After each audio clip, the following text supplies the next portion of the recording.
guys, as you can see, I'm not in my same apartment. I'm in a new apartment.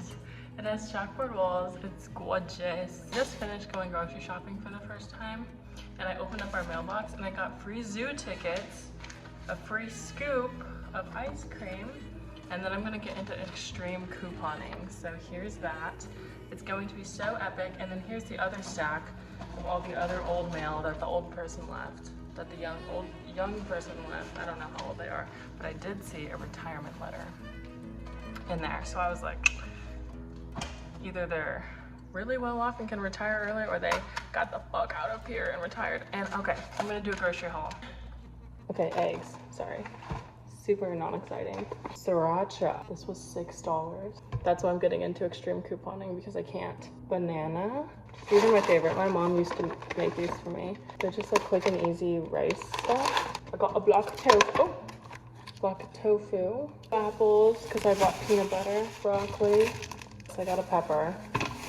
Not sure what that's gonna do for me. Peanut butter. Obviously my hearty can of soup. For 8 weeks of my life, last semester, I ate soup every single day for lunch. I think everyone probably thought I was homeless. Spicy Szechuan sauce, digging into my Asian roots, wherever they are. And I got my first piece of mail. Eee! Oh, don't look at the address. Oh, it's from State Farm. It's from the insurance company. That's what happens when you get old, I think. You just grow up, and then all you ever receive in the mail is insurance stuff. Thank you for trusting us to take care of your insurance needs. We appreciate your business. Wait, this is really nice. And then I have my sardine mug that I drink coffee out of every single morning. Mmm, delicious. Okay, to preface that, I'm sick. Okay, I switched to my computer, l'ordinateur. I'm tired of being on my phone. Look at that gray hair. Guys, I've actually been going hella gray recently. I don't know what's wrong with me. I think I'm super stressed about everything that's happening ever. There's so many of them. Oh my god, am I gonna have to start dyeing my hair, guys? Okay, also I know you're not really supposed to pick them, but that's what I'm gonna start. I'm gonna have to start doing that. Disgusting. So I was hanging out with my uncle on 4th of July.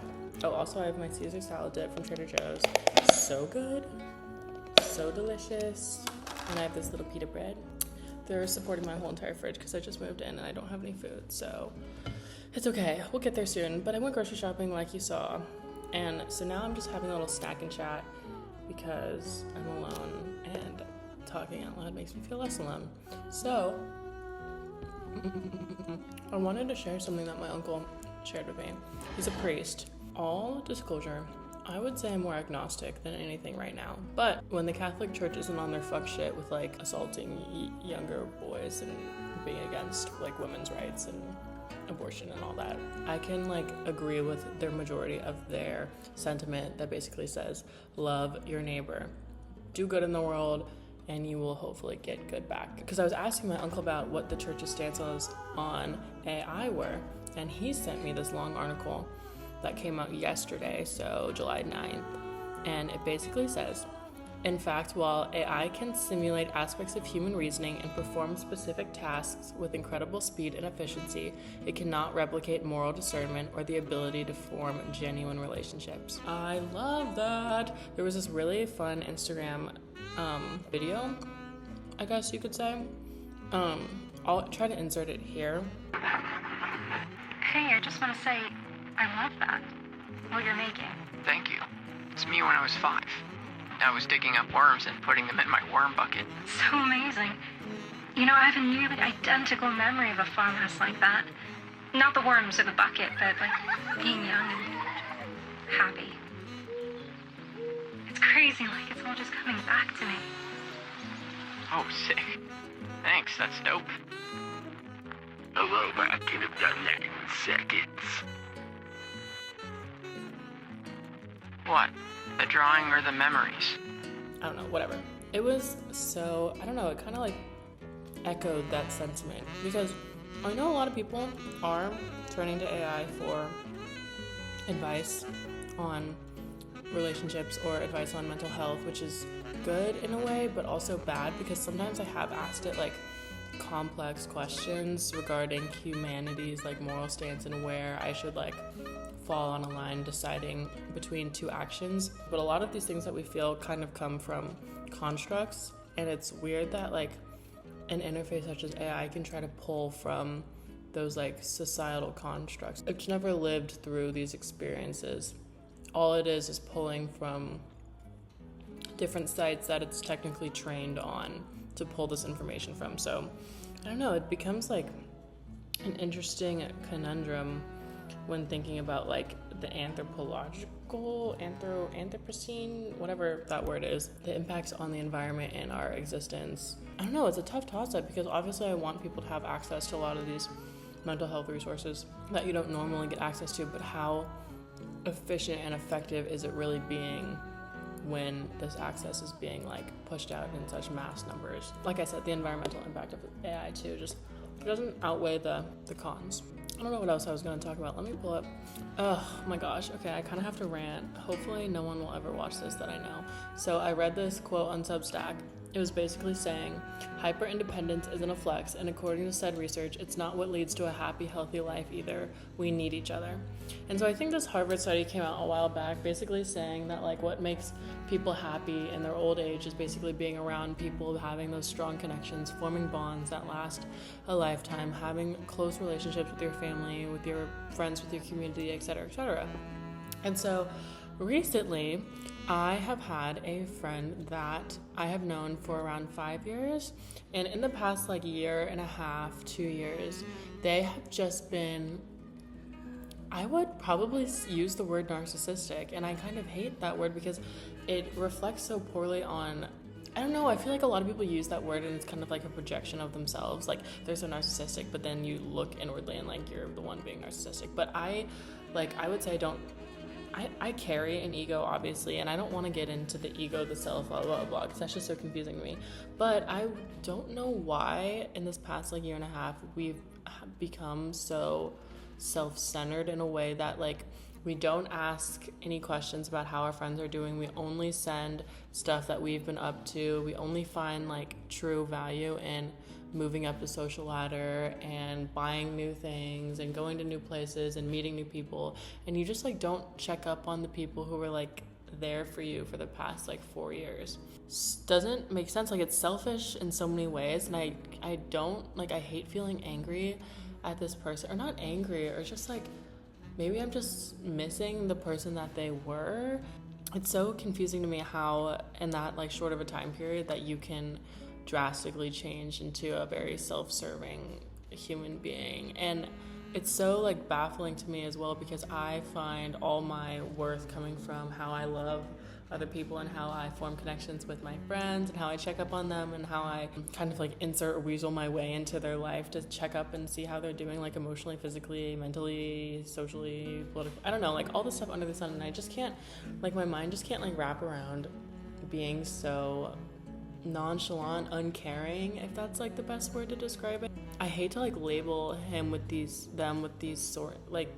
adjectives, because I just kind of like want to ask like why you feel this way, why you are doing the things that you're doing to try to get a better understanding, because maybe it's like a trauma response, or maybe it's just like in the past year they haven't been able to feel comfortable, and so this is kind of just like a projection of everything that they're feeling. But I just don't understand.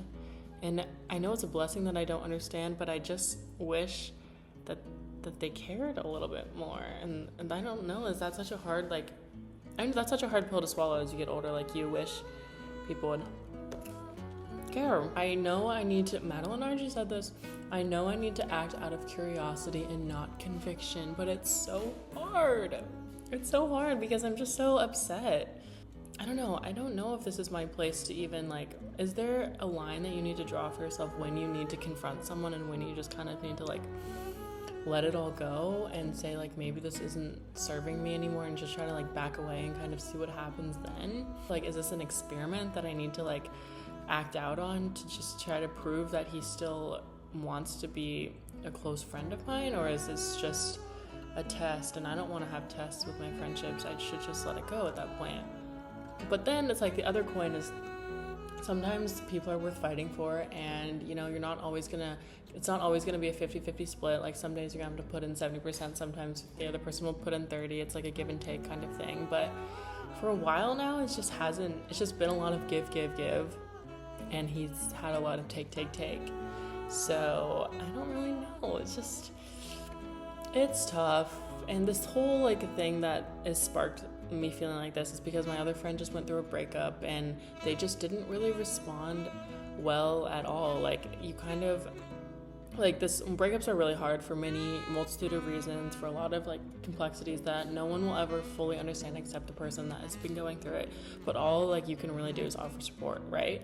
And in this instance, they weren't offering any support. They were just kind of like making a joke about it, and then they sent a picture of something that was unrelated. Like, I don't know, it's so disrespectful. And it's making me upset for my friend. What else did I want to read? Okay, I read a while back this article on the elegance of digital disappearance. So, let me read this. Because to not be online is to accept that you will be forgotten. This is the great unspoken truth of our age. If you do not post, you do not exist. If you are not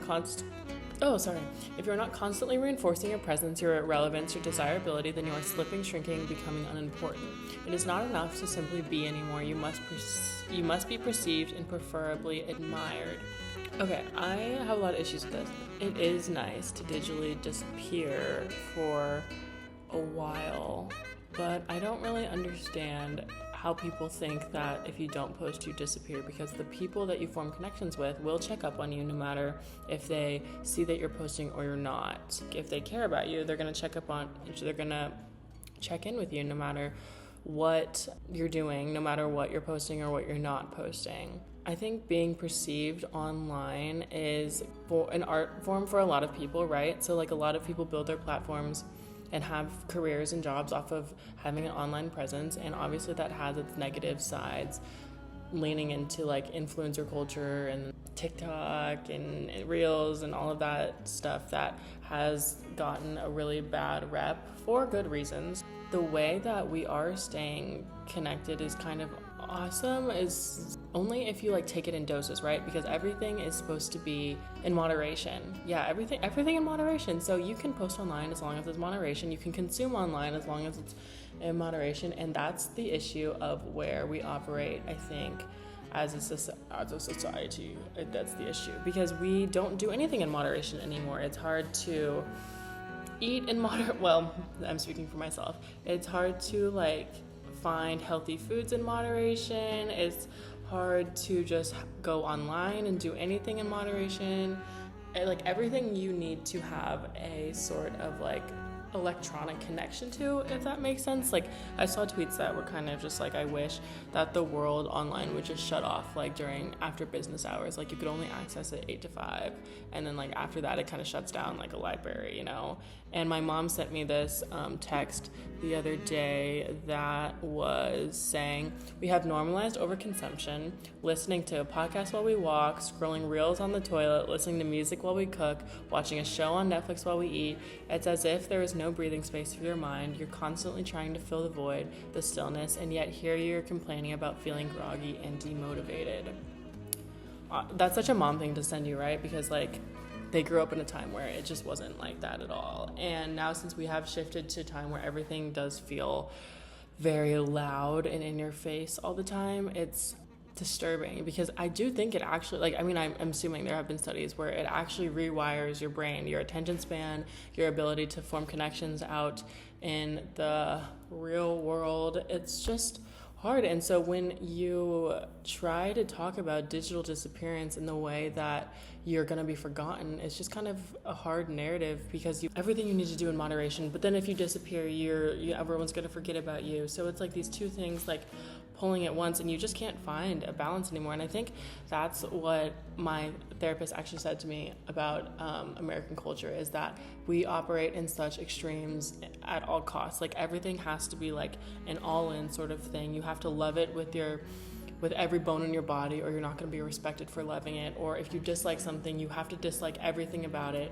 and you can't stand for anything unless you hate this thing. And it's just so hard to see people operate in such extremes. I mean, I don't even want to get into the political climate, but that's like, I feel like where a lot of all this like funnels into. Weaseled its way in, I like that saying, it's weaseled its way into how we operate within our relationships too. Like, you have to be texting every single second of the day, or they don't like you, or they're trying to find someone else, or they're just in it for a short time, not a long time. I mean, it's hard for me. I don't understand it because I can't do it for myself. Like, it's so difficult to try to do things in moderation. Like, I have such a, I think for a long time I've had like a really big issue with like control and having that sense of like ownership over myself, and I think I projected that into some of my relationships where I feel like I need to like be everything for this person, and if I don't like satisfy every single like area that this person is interested in, then I feel like I've lost a sense of control, and that's where I like try to overcompensate. In like the eating world, like I try to find control in everything that I pick out, or I used to do this actually. I don't do it anymore as much, but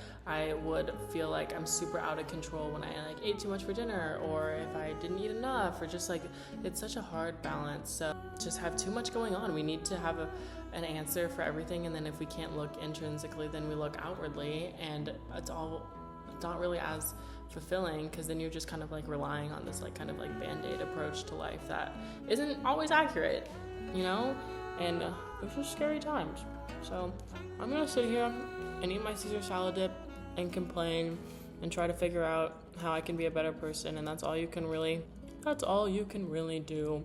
Okay, my last topic that I want to talk about is having conditional friendships. This is something, I don't know why I'm talking about friendships so much. I literally have been saying in my previous videos that I want to focus on my friendships more, and now here I am just like bitching about them. But conditional friendships, this was super interesting. This was brought to my attention last night when I was texting my friend group, and I was like, hey, so something that this person said and did is bothering me, and it has been bothering me for a month and a half now. I should have brought it to their attention when I originally felt this way, but I felt like it was going to ruin some sort of like vibe or the dynamic between us if I brought it up. Reflecting on the call me by your name, is it better to speak or to die kind of aspect of things, because there's a part of me that is just like, you know, it's not really a big deal. Like, I can try to be as nonchalant as I want, and maybe after time it'll pass, and it won't be so heavy on my chest and as it was in the beginning. And so I let the time pass, and it wasn't as heavy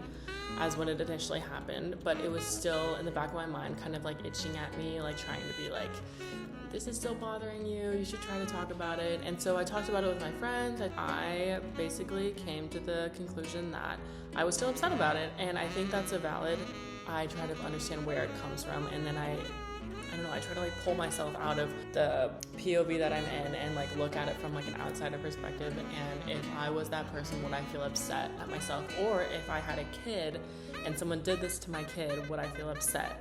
And so then I kind of was like, yeah, I'd still be upset. And so I tried to validate my emotion for as long as it had been around for.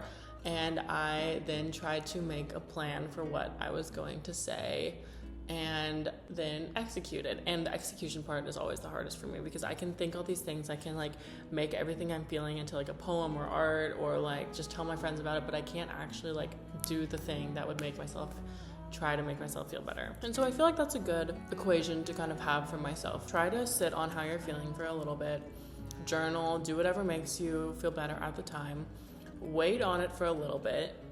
I think I waited on it too long.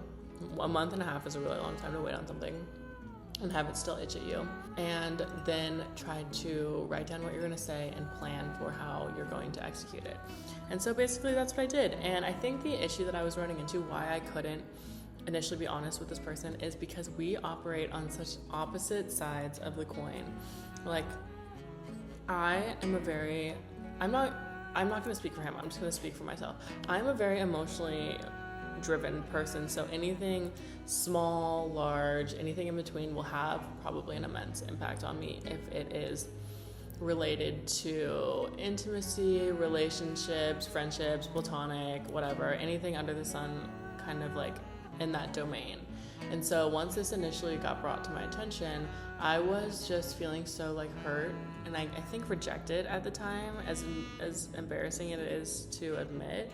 I think rejected and also just like kind of confused, because I guess in their mind they kind of understood that this is how everything was going to play out, but I was very like blindsided by what the conversation was about. I think something that upset me was that they didn't ask how I was feeling after it. You know when you have like tough conversations with people and they just kind of like talk and then they kind of sit there and then the conversation's over and then you're just kind of like sitting there like, I just listened to something I wasn't even a part of. You basically just talk to yourself. And it takes two to tango, and when you're the only one tangoing and then the conversation is over, what happens then? So I think I was feeling initially like very blindsided by the conversation, and then I wasn't really asked how I was feeling, and then everything was just kind of like sitting in my body for the longest time, and I had no way to like try to expel it or like get it out. And so now here I am, and of course it's gonna bubble up again and come back to haunt me, because that's what it does. That's what happens to your emotions when you don't talk about them with the person that you want to talk about them with. And so I wrestled with it for a while because I didn't want to look crazy. I didn't want to be the emotionally charged woman who sees everything too deeply and makes a big deal out of things that aren't a big deal. I didn't want him to reinforce the norm that everything that men do is so nonchalant and like they didn't really think about it, so it's not really a big deal, because we had no sort of like introspection going on. And so when I'm the one who's emotionally charged and bringing it up, I just look crazy because there's no like middle ground. It's like, oh, she's been thinking about it forever, and like I didn't even think it was a big deal. And so that kind of like stopped me from bringing it up because I didn't want to be that person, you know? And so maybe I just thought that like with more time that passed, I could just like, you know, deal with it and it'd be okay and we could still be friends and everything would be totally like super chipper and, oh, I'll just like shrug it off because that's what I do and nothing ever bothers me because I'm so chill, apparently. No, of course it's gonna come back. And it's just annoying because like the thing that is upsetting is because I feel like women, not even just me, just a lot of women are insanely aware of everything going on. This is kind of the situation where the other half is, sorry, I'm picking my lip, where the other half of the population doesn't have any awareness. And that's why I didn't, but then my friend was basically telling me that you shouldn't have any conditional friendships. Like your friendship should not depend on you being too emotionally driven or being too scared to tell someone how you feel, because at that point that's not really a real friendship. You're just kind of like putting on a facade to make the other person feel more content or more complacent with who they are. In this instance, I ended up bringing it up and it went exactly how I thought. They didn't really understand. Well, it's not that they didn't understand, they just didn't really see how it was affecting me or how it affected anything at all. And then I guess we talked about it. No, fine.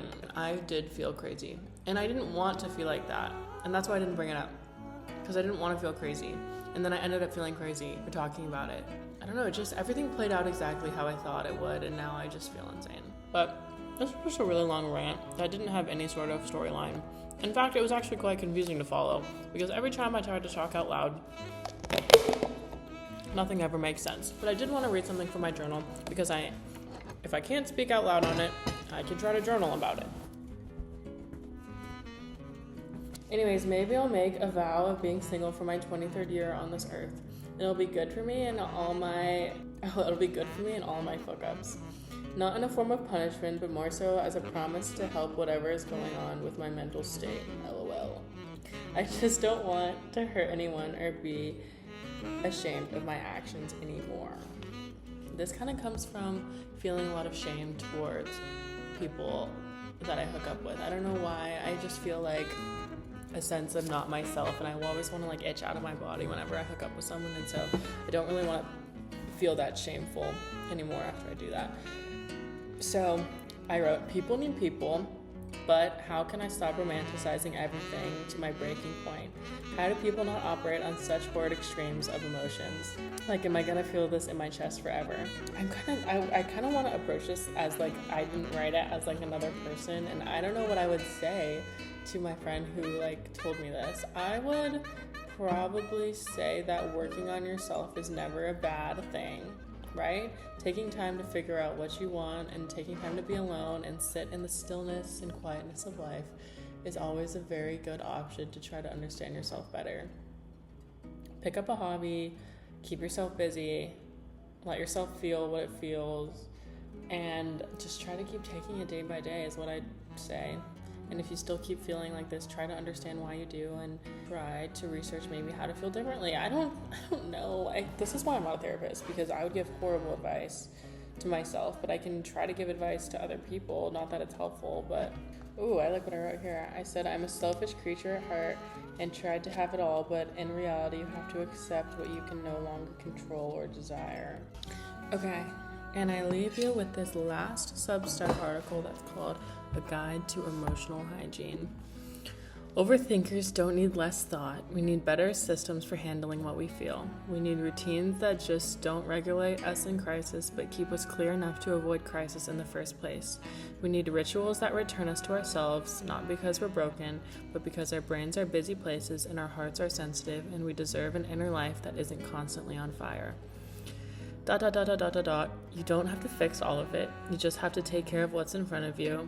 One thought at a time, one feeling at a time, one long pause, enough to say, this doesn't need more thinking, it needs more space. I need to get that tattooed on my back. Anyways, thanks for listening, thanks for watching. Till next time.